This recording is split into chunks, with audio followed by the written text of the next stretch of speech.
This is going to be a real Eurovision is not a political contest drink situation. Yep.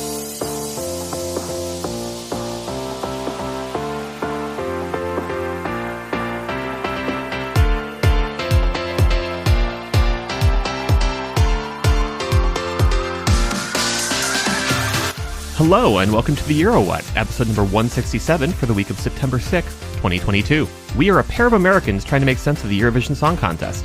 I'm Ben Smith, and I'm joined today by Mike McComb. Hey, Mike. Hello. This week, we'll be celebrating Eurovision New Year 2023 and talking about defending champion Ukraine's history at the contest. Mike, is that new intro music? It is. Well, it's new to most people. We started using it over on our Patreon podcast, and we both really, really like it. So, it's good music. Enjoy the new music, everybody. It's our new theme tune. Yes.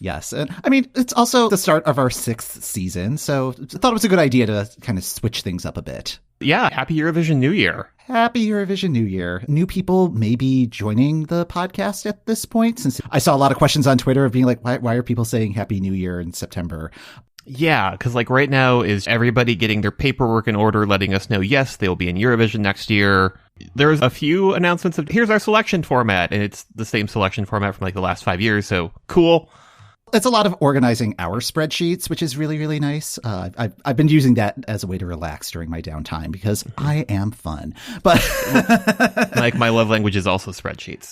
Excellent. And then for the rest of 2022 for this show, we're still going to be dropping episodes every other week, digging into various Eurovision adjacent topics, and also catching up on the news. In between episodes, we are at EuroWhat on Twitter, also at EuroWhat on Instagram. We're on Facebook. If you do facebook.com/EuroWhat, I think that gets you to our page.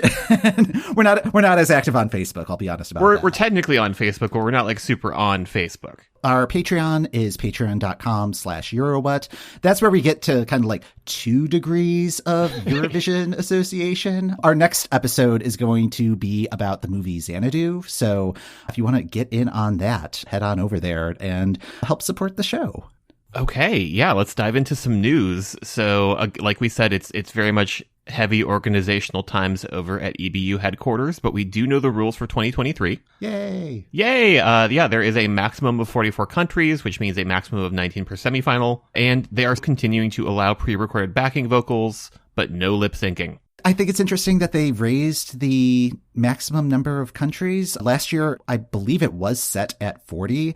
That may have been a COVID protocol thing or just a Turin, we don't have enough room for 44 countries if 44 wanted to participate. But I don't see them getting up to 44 this year. Yeah, I don't feel like that was the extra push Lebanon needed to finally be yes, we're doing it. Yeah, there are quite a few countries that have not participated in the last decade. It's been a while since we've seen Slovakia or Turkey. Hungary's still not interested. Russia and Belarus aren't allowed to participate. So I'm not sure where they're going to be able to find enough countries to get up to 44, even if they wanted to. But it's great that they're planning for the future and a possibility that, hey, we now have 44 countries that want to do this. In the wave of announcements of countries saying whether or not they're going to be participating next year, Romania indicated interest, and they alluded to it in their press release that permission slips are due September 15th if a country is interested in participating. And then the deposits that they have to pay to actually participate are due in October. So we should be getting at least a preliminary list of countries participating in the next few weeks. Yeah, and then over in host city Where news, we know that we have the 7 finalists. It sounds like the full bids for those UK cities are due September 8th. So in the next week. I'm hopeful that all 7 cities are going to submit bids. On the Eurovision website, they're putting together videos highlighting all of the host cities. They've been releasing one each day until their demands are met. And then like clockwork every day I see the little alert in our Slack and I'm just it's happened. They picked one. And it's no, they're literally just showing you the 3rd video of 7, Ben. Man, it would be such chaos if they were just oh, just kidding. We're just going to say it's Birmingham right now. Bye. And the thing that's been very funny for me is that Netta is sort of whatever the opposite of Puxatawny Phil is in terms of determining the host city. And she said it's going to be in Manchester, so we'll see. Oh, yeah. So many disappointed people yesterday retweeting that. It was it's funny, like, as a meme, just because, like, oh, like, it is a coincidence that it's happened, but it does feel a little mean-spirited. Like, it really feels like Netta's become a punching bag, and I do not understand why. Yeah, I don't fully understand why, but I do just love that, just historically incorrect about what city the show will be in. Maybe this year it'll break the curse. So you know what? Yes. Maybe this is the year. There's been a lot of stuff on, like, US TV that's been Eurovision related, which I'm kind of surprised about. Sarah James, who competed for Poland at Junior Eurovision last year, she was in the semifinals for America's Got Talent, a show that we only watch when this sort of story pops up. She sang a singing competition version of Elton John's Rocket Man and won over the judges. The audience burst into confetti, all of that.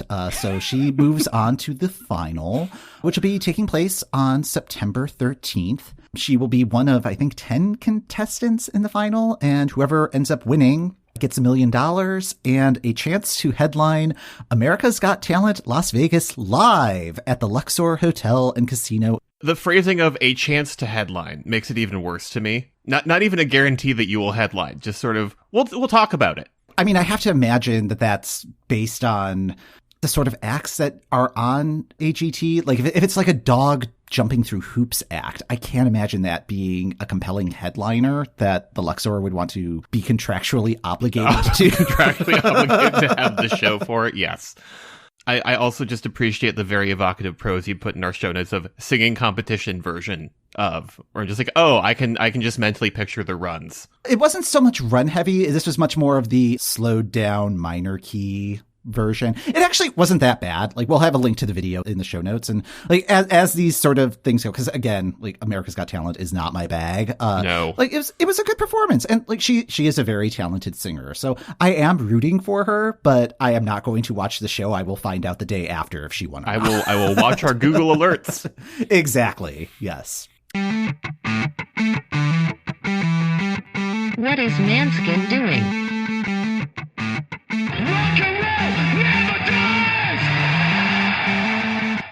Cosa sta facendo Måneskin? The one thing that I did watch, though, against my better judgment, was last week's VMAs. Did you watch any of that? I did not, but I am glad that you did, because I do want to know how the Måneskin performance went. Oh, goodness. Well, before we get there, Måneskin were nominated for 3 awards. They were nominated for Best Alternative Video, Best New Artist, and Best Group. All of this was done by audience vote. They ended up winning the Best Alternative Video VMA, but it was an award that was awarded, like, outside of the ceremony. So, like, we got to see photos of them accepting the award, but no speeches or anything like that. Best New Artist, that one was televised. That went to Dove Cameron for her song Boyfriend. And then the Best Group, that went to BTS because I know how internet voting works. And also how K-pop fandom works. Exactly. Like, I think it said on the screen that this is the 4th year in a row that they won. So it's like, okay, yep. Yeah, but that, yeah. It really was an honor just to be nominated. So towards the end of the evening, Måneskin did get to perform. They were doing their latest single, Supermodel. Yeah, it ended up getting censored for most of the performance because Victoria was wearing, like, this sort of half tube top thing, and one of her breasts was outside of it, but had pasty on it.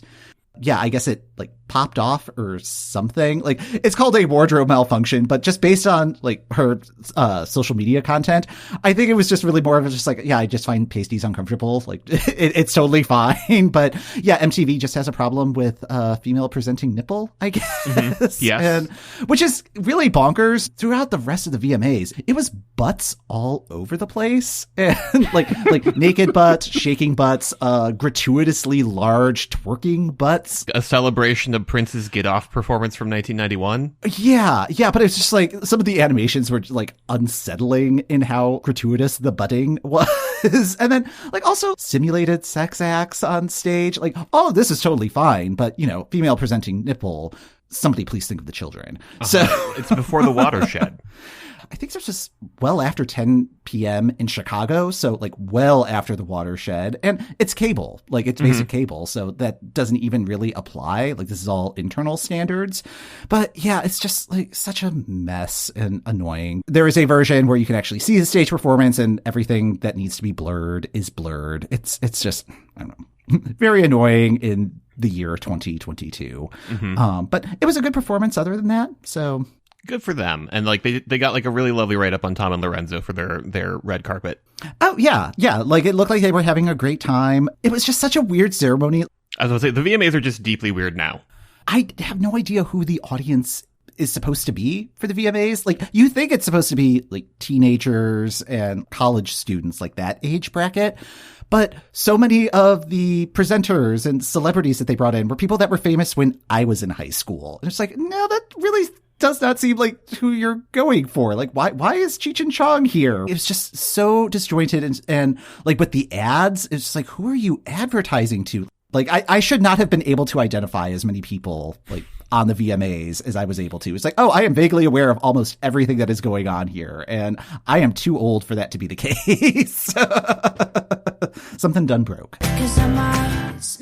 Snap is happening. Yes, it finally broke into the Billboard Hot 100. It was on the Bubbling Under chart for a couple of weeks, but apparently it's been doing like really huge numbers everywhere, not just on the Billboard charts. There was one article that said that it's been featured in almost 900,000 TikTok videos, which is just a staggering number to me. Yes. And yeah, it's also been getting a whole bunch of streams on Spotify. It crossed the 100 million streams threshold about a week and a half ago, and it's only the 12th Eurovision song to cross that mark, which kind of surprised me. And it's the most streamed song from this year's contest. It's now also crossed into the top 10 of most streamed Eurovision songs ever. It passed Brividi a couple weeks ago, most recently passed Think About Things. If it maintains the pace that it has now, which is about 2.5 million streams per day, it should catch up to Heroes, the 2015 winner, in about 2 weeks. Then there's a pretty sizable gap before it gets to the next couple of entries on that list, which are Euphoria and Waterloo, which are pretty much tied at this point. But yeah, I mean, if that pace holds, could be near there by the end of this year. We will continue to watch that space. Congrats, Rosalind. All right. So, with the Eurovision New Year, Привет! Laskavo prosimo Ukraino. Hello, welcome to Ukraine.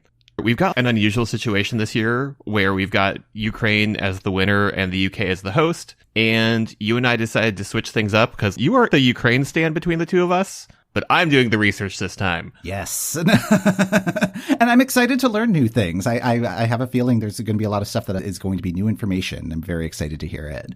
So the last time I did a country deep dive was Turkey, and I gave myself the task of listening to like 30-something years of Turkish entries. It was much easier this time around. But let's just start with some facts. Ukraine is the second largest Eastern European country after Russia. It became independent from the Soviet Union in 1991, which means it is the youngest host nation we have talked about on the show. As I pulled stuff together and looked at what was going on behind the scenes with the history of Ukraine and Eurovision, it's also the story of Ukraine continuing to find its national identity apart from Russia.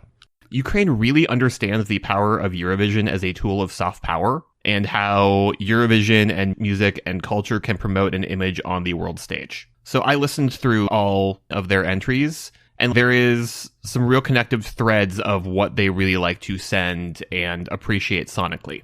Ukraine has participated in Eurovision 17 times. Ukraine has qualified for the Eurovision final 17 times. The only time they have not been present in the final is when they haven't been present in Eurovision as a whole, or Eurovision itself has not happened. Hello, 2020. The worst they have ever placed in Eurovision is 24th. They have been in the top 10 11 times of those 17. That's a lot. Oh, wow. Yeah. They have been in the top 5 8 times out of those 17. That's a lot. And they are the first Eastern European nation to win 3 times. On a less serious note, they have 2 separate references in Love, Love, Peace, Peace. Yeah.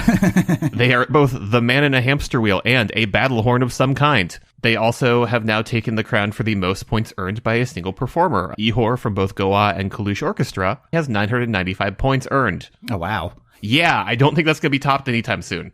So let's talk about their history in Eurovision. Ukraine's first entry into the contest is 2003. And somehow, apocryphally, I had the mental impression, and I may just be conflating two nations, that there was a 3-year plan for Eurovision of we're going to go, we're going to win, and then we're going to host. And I can't find any proof of that anywhere online, so somehow that's just something my brain made up. In 2003, the contest is held in Riga, in Latvia.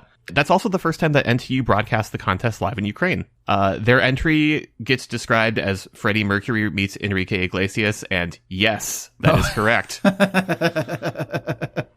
Yeah, that is a pretty fair description. They debut in 2003. In 2004, the contest is in Istanbul because Turkey won with Every Way That I Can. Wild Dances sort of picks up Every Way That I Can's ethno-banger baton and runs with it. Every nation gives Ukraine points. Oh, wow. Yeah, and like if you look at the total counts, the second place entry that year was Serbia and Montenegro, and they're pretty close, but they don't have points from every nation. That is one of the years where the contest is getting longer because we have so many nations participating, and the math is literally half of the show. Ukraine is the last to give the votes that night, and by the time that they're giving their votes, it's very clear that they have won. Like, hello, we're all going to vacation in Turkey next year. Thank you so much. Between Ukraine winning and Ukraine hosting, the Orange Revolution happens. This is going to be a real Eurovision is not a political contest drink situation. Because Ukraine hosting just really seems to pair nicely with the nation generally being in unrest. I'm going to try and give a super high-level overview of the Orange Revolution. This is absolutely going to be incomplete. People have written dissertations on this, and I have like 17 more years of history to get through before we're done today. So I didn't want to be here for 3 hours and have a bunch of visual aids. Ukraine wins Eurovision in May of 2004. Ukraine has an election in October of that year. Their election is coming down to a Kremlin-backed candidate and a representative from the Our Ukraine faction of parliament.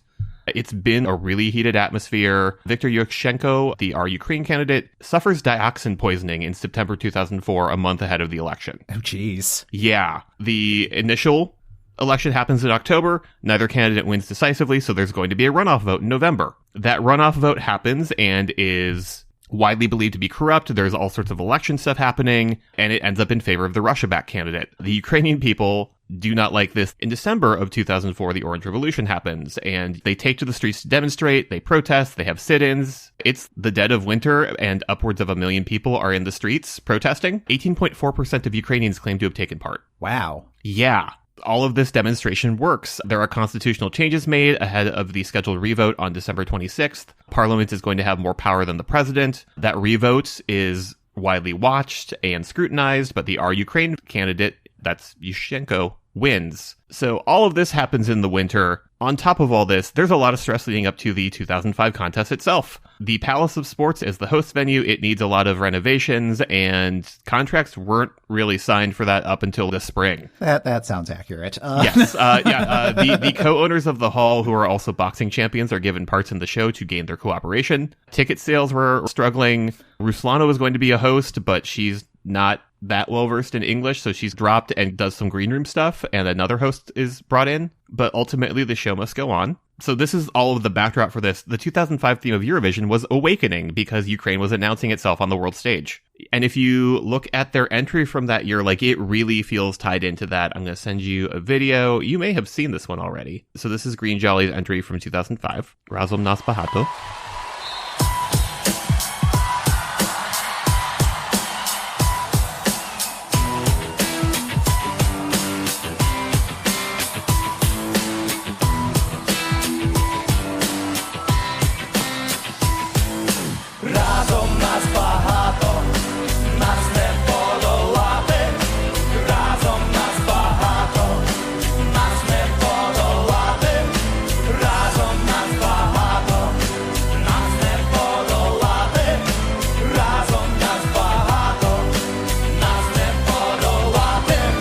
Things that I caught and picked up on, having now done all this research, was the imagery of chains being broken, the OR shaved in the side of the one Greenjolly vocalist's hair.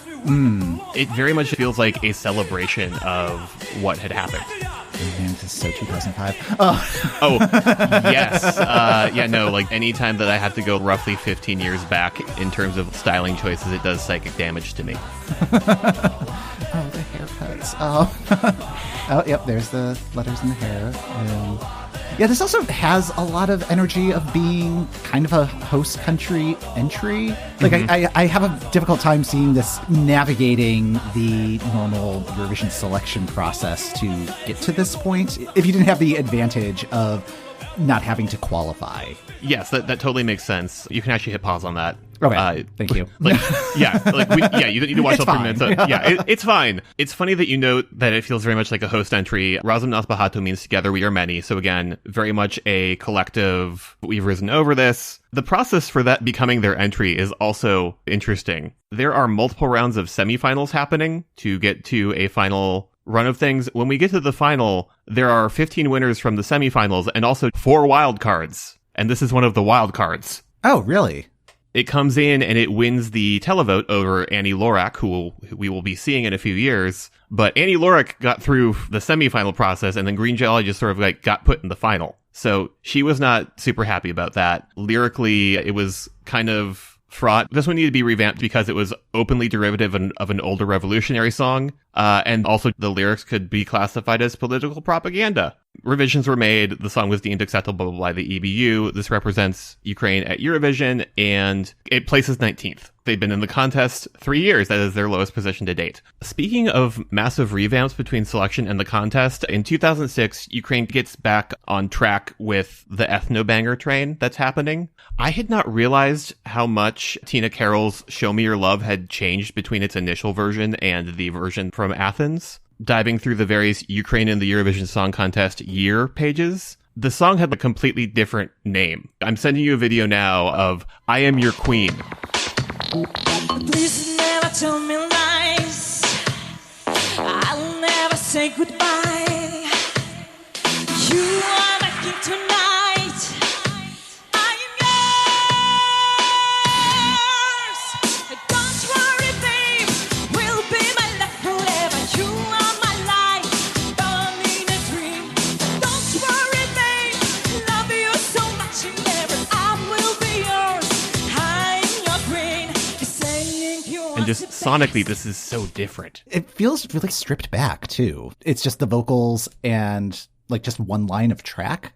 Like, it's not as sonically rich as you normally expect from Ukraine. When it gets to the dance break, that's when they do bring in, like, the traditional instrumentation. And I feel like whoever was overseeing the revamp was like, that's what we should do for the entire song. But yeah, like, it's weird. It's just, like, her and the track. It's a weird techno version.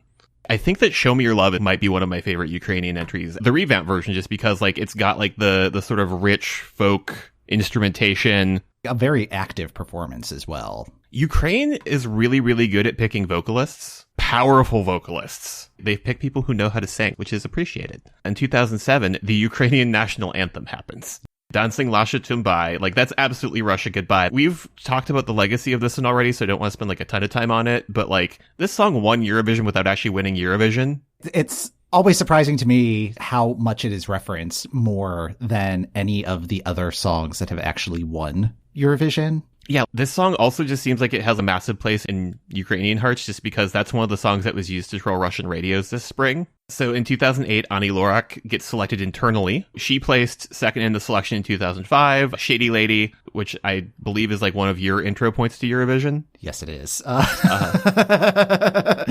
Should I discuss that? Sure. Yeah, yes, let's. Yeah, so my gateway into Eurovision was back in April-ish of 2010. And there was a blog that I was following that did a review of the documentary Sounds Like Teen Spirit, which is about the Junior Eurovision Song Contest.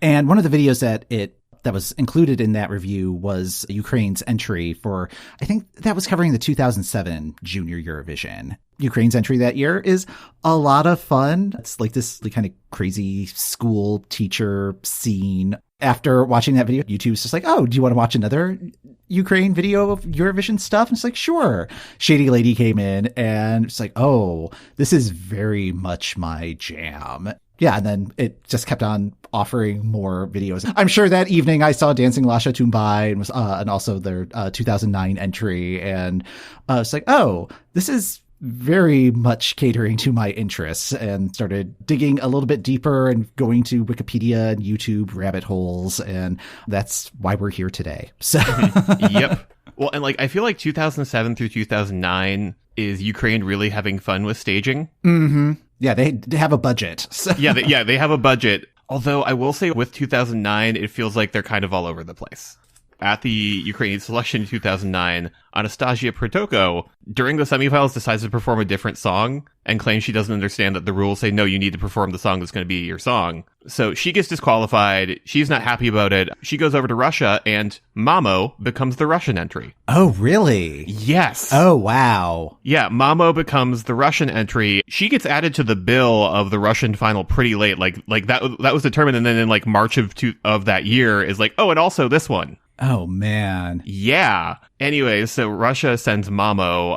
Ukraine sends Anti-Crisis Girl. Is Anti-Crisis Girl a fun song? Yes. Do any of the staging elements go with each other? Absolutely not. I still love that performance, though. I think it's one of my favorite stagings of all of Eurovision. Like, I totally agree with you that there's just, like, way too much going on and none of it connects. Okay, I've posted a link to the video. Please tell me everything that's happening. Oh, absolutely.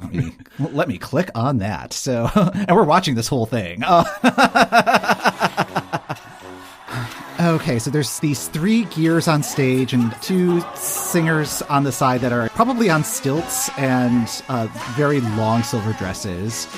Yeah, the gears are starting to rotate. Well, yeah, there's like an internal ladder thing inside each of the gears. Yeah, and Svetlana's very flexible. And there are these Centurion dancers. Let's see, Svetlana's wearing this sort of red phoenix dress, like kind of feathery, thigh-high sequined boots, which is a really good look. Oh, man. And this is also like Russia hosting, so it's already going to be maximalist, and this is kind of maximizing on that maximalism.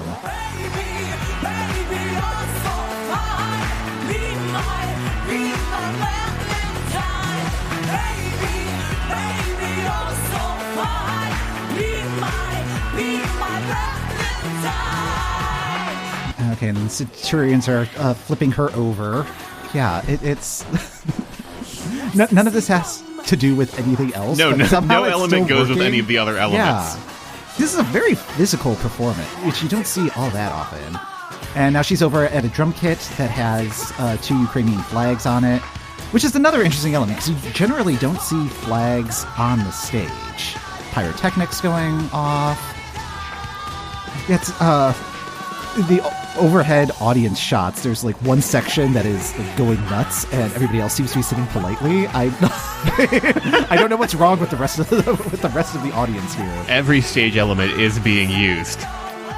Well, and also like the other thing that I was trying to figure out when it happens and failed is that it's sometime between the Ukrainian selection and Eurovision. It changes from Be My Valentine to Be My Valentine, parenthesis, Anti-Crisis Girl. Mm-hmm.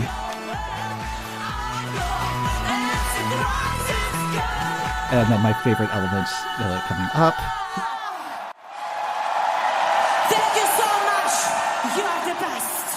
Oh, yeah. Like, I mean, I totally understand why I would have kept on saying yes, please, every time YouTube was like, you want to see another one? Mm-hmm. Ukraine often has a lot of ideas for staging, but doesn't always edit them. Mm-hmm. And this is definitely a lot of spaghetti happening. Yeah. And like, it's good spaghetti. Yeah. Oh, it's delicious. It's great spaghetti, but also, what are we doing? Yeah. After this, 2010 and 2011 are just like weirdly stripped back. In 2010, you have Alyosha and Sweet People. Although Sweet People was not originally their entry for that year, the entry they had to swap out due to allegations of plagiarism. Oh, all right. Yeah. It was apparently very similar to like a Linda Perry and Grace Slick song. Just going through the Ukraine in the Eurovision Song Contest year page, there's always a voting controversy section. 2011 also has some drama, but Mika Newton gets named their artist, and that one's notable just because Ksenia Simonova, the sand artist, who is doing all of the background stuff, later appears on America's Got Talent, The Champions, our favorite program. But that performance is so good. Oh, that performance is really good. Like, again, when Ukraine has like one very focused idea, it's a lot of fun and it's very beautiful. Sometimes you get that, and sometimes you get 2012 and you get a When Love Takes Over rehash. Yeah, like that one... I remember I wasn't very enthusiastic about it at the time. I think they did what they could, because I think part of the intention of that one was they were hosting the Euros or some soccer football championship, and this was doubling as the theme song for that. Mm-hmm. Did that come up in your research, or am I making that up? That didn't pop up in my research, but I would absolutely buy that. Like this song has to fit two different boxes. Gaetano's vocals are great. Ukraine loves a big vocalist. It feels like a weirdly off year for them. Maybe they're just like, we are busy hosting this soccer thing. We do not really have the time or budget to also host Eurovision. So we're going to do a good job. We're going to make the final, but we're not going to win. 2013, they come back and they place third with Gravity. That is a performance with a lot of ideas happening, but they're more focused. And they've got Igor Vovkovinsky, who is the world's tallest man, bringing their singer to the podium. Yeah, I thought that performance had a lot of weird choices. Like, I agree that it is focused and that there aren't several elements on stage, but the elements that they do have on stage, I still don't get what the story was. I remember I was a huge cheerleader for that song at the time, but yeah, like 2013 is such a year for me. Yes. Yes. One thing that, as I was looking through the various pages on this and found something that felt very interesting, but also it was classified with a better source needed. Supposedly there was a survey on the social network VK to gauge public opinion about possible changes to Gravity. And like, it just sort of lists all of like 35% of people believe that the ending is strong as it is. Yeah. Or things like 69% of voters, nice, believe the beginning has to be more powerful. 60% believe a third refrain is required, with 45% advising that the third refrain should need more of a development. But again, like, better source needed. Like, this is just real weird.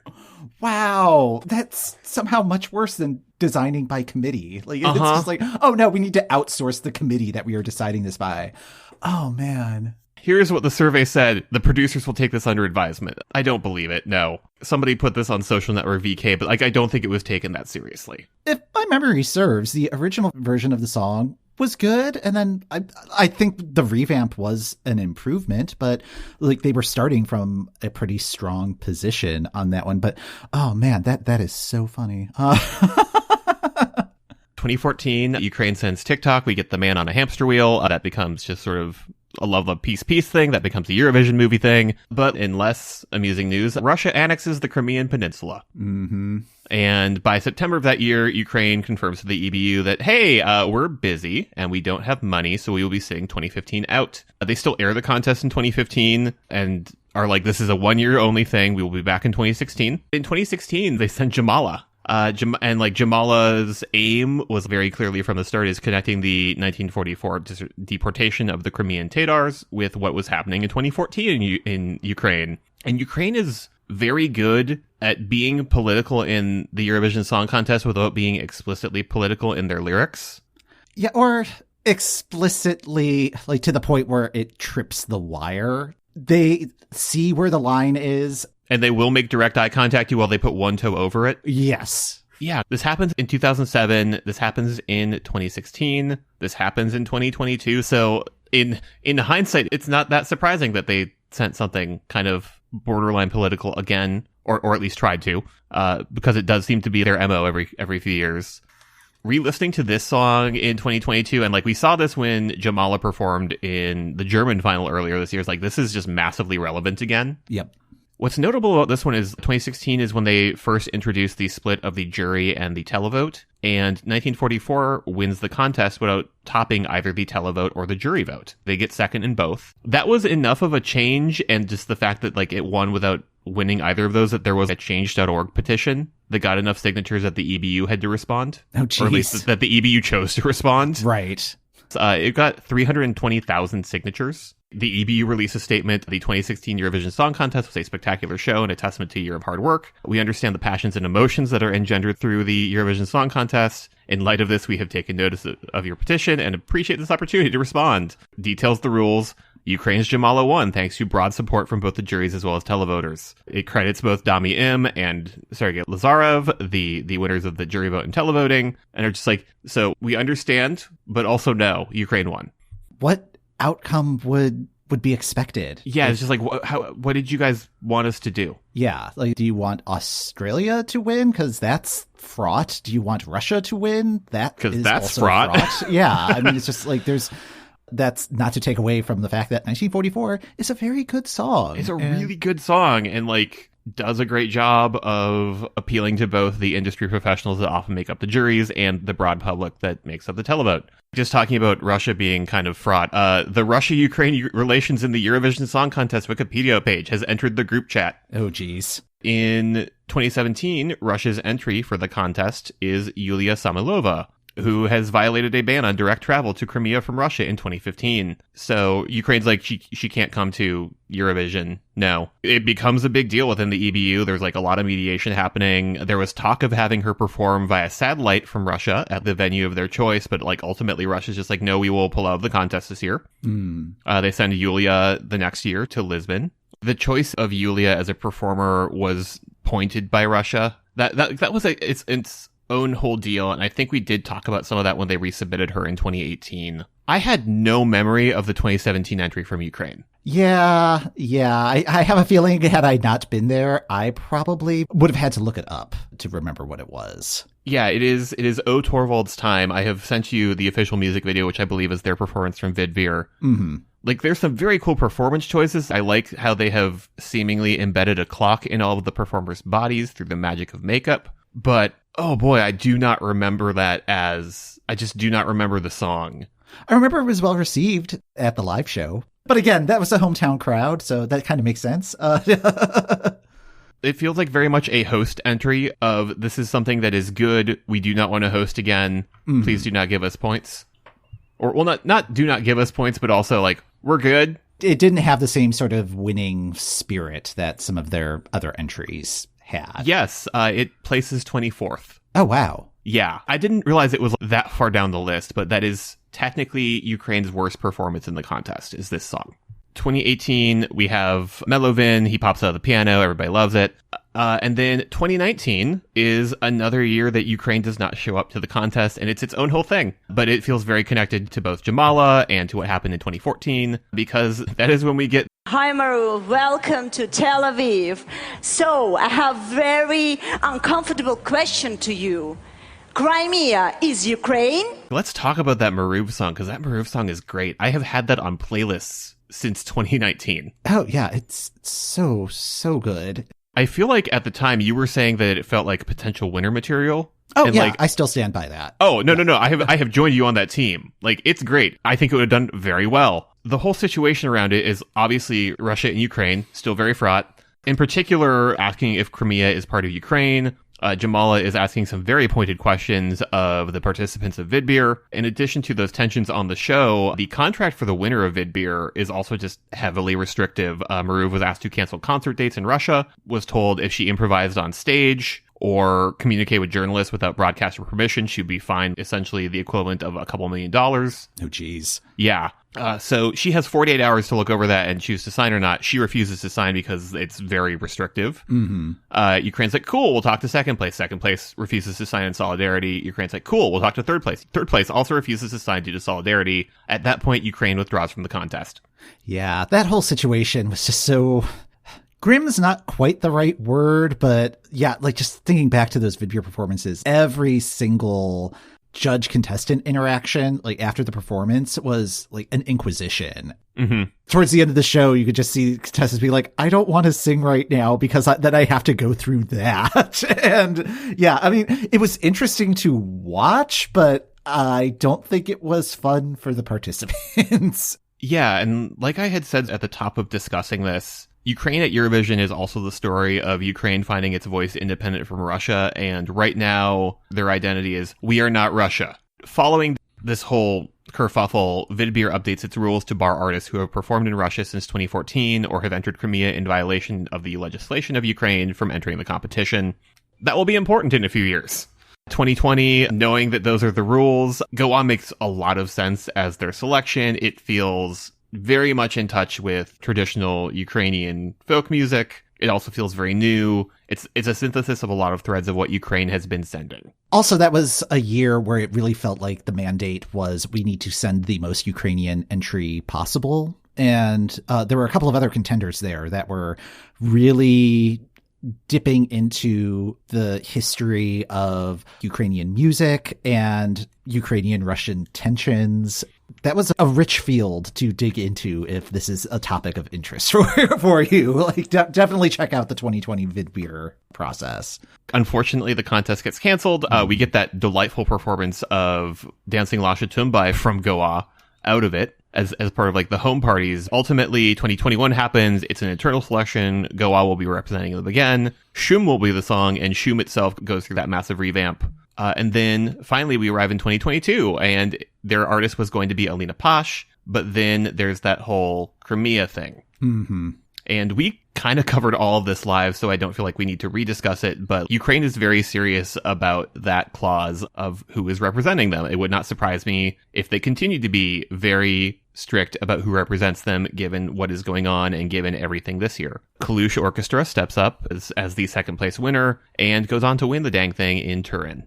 That is Ukraine's history in the contest. In terms of their selection process, they did internal selection in 2003 and 2004.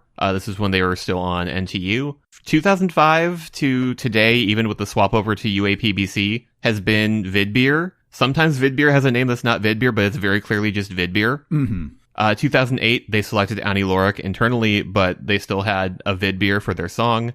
But yeah, so Mike, what is your favorite Ukrainian entry? So I really had to think about this to the point where I used the sorter that we use when we're making our picks for who we think are going to qualify out of the semifinals. There are a lot of entries here, and Ukraine is usually at or near the top of my list every year. I was actually kind of surprised by the results. My top 5 are Shum, Shady Lady, Wild Dances, 1944, and Dancing Lasha Tumbai. If I didn't do the sorting thing, I probably would have said Shady Lady, just because I really do see it as like my gateway into this whole Eurovision thing. But Shum is everything. No, Shum is just real good and synthesizes a lot of different threads of what I like in Eurovision. Mm-hmm. I really like Tina Karol's Show Me Your Love, but no, Shum is probably also up there for me. It brings in the rich history of Ukrainian music and Eastern European sounds, but also has all of the fun shouting and techno things like Atari. It's looking to the past, it's looking to the future, it's very much in the present. And then also taking the stage performances into account. It was a fantastic staging of that was song. Ukrainian staging at its best, I think. Just like a very focused idea with a lot of really rich elements to look at. It's interesting to me that Stefania is in the middle of the list for me. And that feels right in a way, kind of like the dividing line between like the great Eurovision entries and the good but still not as great, because that's kind of where I still am with Stefania. Mm-hmm. At the time when it was selected as the entry. It's like, yeah, this isn't really my favorite Ukrainian entry, and I'm not surprised that it won, but it's just like It feels like the Oscar for years of very good roles, even if the specific role it's winning for isn't necessarily the one you think it should have been for. Yeah, this is Meryl Streep for Iron Lady. Exactly, because Shum was just transcendent and won the televote fair and square. But yeah, like Stefania, really good, and I feel like it's doing a lot of the same things as Shum, and that's maybe why it doesn't feel as fresh. It's sort of braiding together multiple different things, but still very deserving. And like, again, they are a nation that if they come to Eurovision, they are in the final.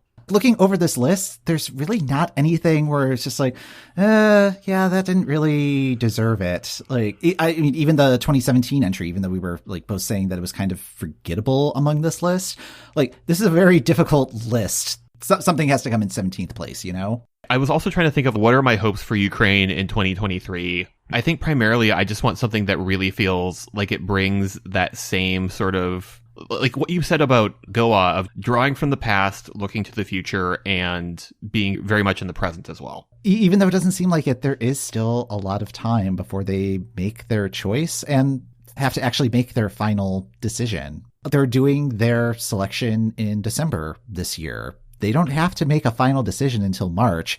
A lot can change in the next 6 months, and it could be a song of celebration. It could be something like their 2005 entry. It could be another Stefania type entry. It's going to be really hard to predict what they're going to present, but I think that's always been part of Ukraine's magic. Like, you just don't know what you're going to experience when you're watching Vidbeer. And it's like, all right, I know I'm going to like what I hear. I'm going to be delighted. I just don't know how yet. So yeah, like I after watching Vidbeer this year and just being like, but these are all so good. How can they pick just one? Especially in the face of what was happening just over the border. I'm very excited to see what comes from this. And like from the show itself, I'm really hoping that there is a deep sense of Ukraine, even though the UK is hosting the party. I think that's the part that I am most curious about, because that was one of the issues with 2017 and possibly 2005. Neither one of us was following the contest at that point. We didn't really know the mechanics of what was going on. But like with 2017, everything was really pushed to the last minute, and they had to like kind of parachute in Sweden to be like, all right, we need to get this show going because you have 6 weeks before rehearsals begin. Yeah. I think having that kind of arrangement from the start, like, I mean, 2017 was still a very Ukrainian show in its presentation. And I think this could be a much better and more focused version of that, as long as BBC allows for that to happen. So yeah, but I am hopeful that it is going to be just as much, if not more, of a Ukrainian production than a United Kingdom production. This was delightful. I'm so glad that I had the opportunity to dive into this, because like I've long been asking myself the question, like, but how is Ukraine so good at Eurovision? And now I have a slightly better idea of that. They understand the maximalism and how to make it easy to digest. That's going to do it for this episode of The Euro What. Thanks for listening. The Euro What podcast is hosted by Ben Smith, that's me, and Mike McComb. That's me. You can support the show at patreon.com/EuroWhat, or leaving us a review on your favorite podcast service. Show notes are in the description of this episode and on our website at eurowhat.com. If you'd like to contact us, we're at Eurowhat on Twitter, or you can email eurowhatpodcast@gmail.com. Next time on The Euro What, we'll do a deep dive of our host country and talk about the history of the United Kingdom at Eurovision. Thank you